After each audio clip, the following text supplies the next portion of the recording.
do Henry Ford, Tim Horton, Sir John A. Macdonald, and Phil Collins all have in common?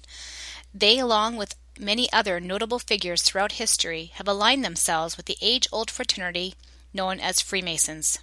Shrouded in superstition and generally misunderstood, the often called secret society has been actively involved in bettering communities behind the scenes since the 1700s. This tendency to fly under the radar and reject credit for the many projects and initiatives they undertake has partly led to many of the misconceptions perpetuated by popular culture over the years. Freemasonry is the world's largest and oldest fraternal organization, with over 3.2 million members worldwide and 46,000 in the province of Ontario alone. The historical origins of Freemasonry date back to the Middle Ages in Scotland, England, and France, where stonemason guilds were developed to train men to construct buildings and enforce a higher standard of workmanship.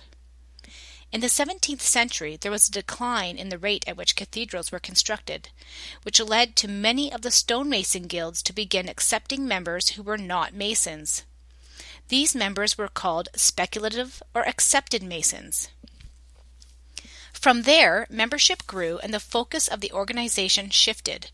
While focus no longer remains undertaking construction of cathedrals, they continue to quietly play an important role in the community.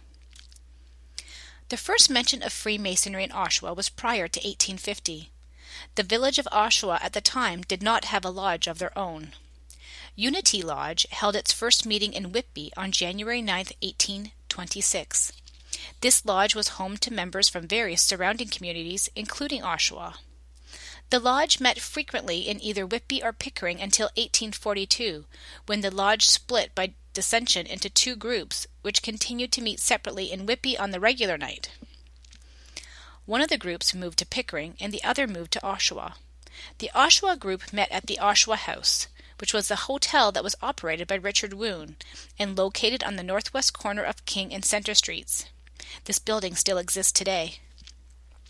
Unity Lodge never recovered from the split and accumulated debt with the provincial Grand Master. They held their last meeting on May 15, 1851. The new Oshawa Lodge was named Lebanon Lodge No. 139. It was officially formed in 1861 after a petition was put forth in 1860.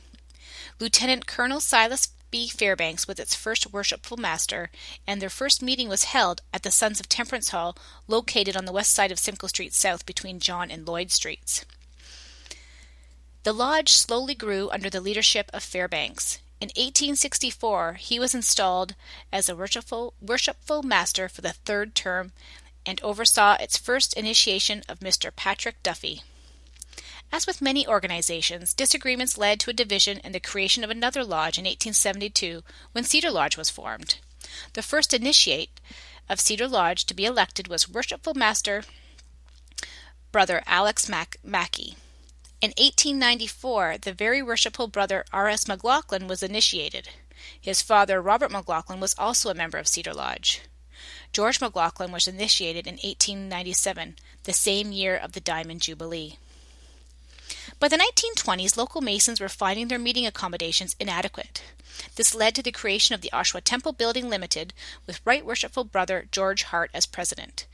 George Hart is known for Hart Dairy, which became Oshawa Dairy, and then eventually was bought out by Beatrice. The Oshawa Temple Building Limited was incorporated in 1928, and it had a capital share of $100,000 that was divided into 4,000 shares at $25 each. Shares in the corporation were sold only to Masons to finance the land purchase and construction of a new temple.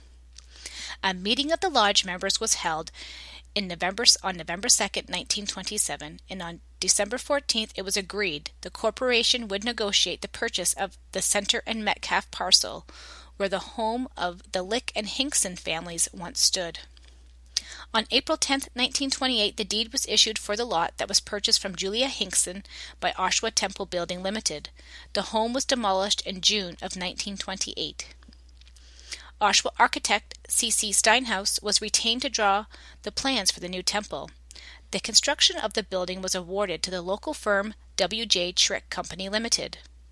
The cornerstone of the new temple was laid on August 13, 1928. The first meeting of the Oshawa Masons in their new temple was on May 28, 1929. This building continues in Masonic ownership today.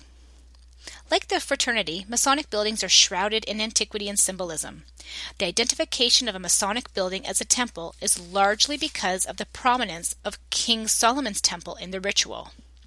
In Masonry, the term lodge is a Middle English word used to mean both a meeting place for Masons and the Masons who meet there. When the great cathedrals were being constructed, the Masons had a special temporary building that was constructed on the side of the cathedral. This is where they met, received their pay, and planned the work on the cathedral and socialized. This building was called a lodge. The Masons continued to grow and saw two new lodges. Temple Lodge was inaugurated in 1928 with Worshipful Brother Mackintosh. Alex Mackey, Arthur Rundle, John Borsberry, George Pedler are just a few of the names from Oshawa's civic history that are associated with the Temple Lodge. Parkwood Lodge was a later development in Oshawa's Masonic history. In 1958, a group of past masters and unaffiliated Masons under the leadership of Right Worshipful Brother James Jackson formed Parkwood Lodge in the honor of the name Colonel R.S. McLaughlin. The Freemasons continue their work in the community, with each lodge now holding their meetings at the Masonic Temple that stands on Center Street.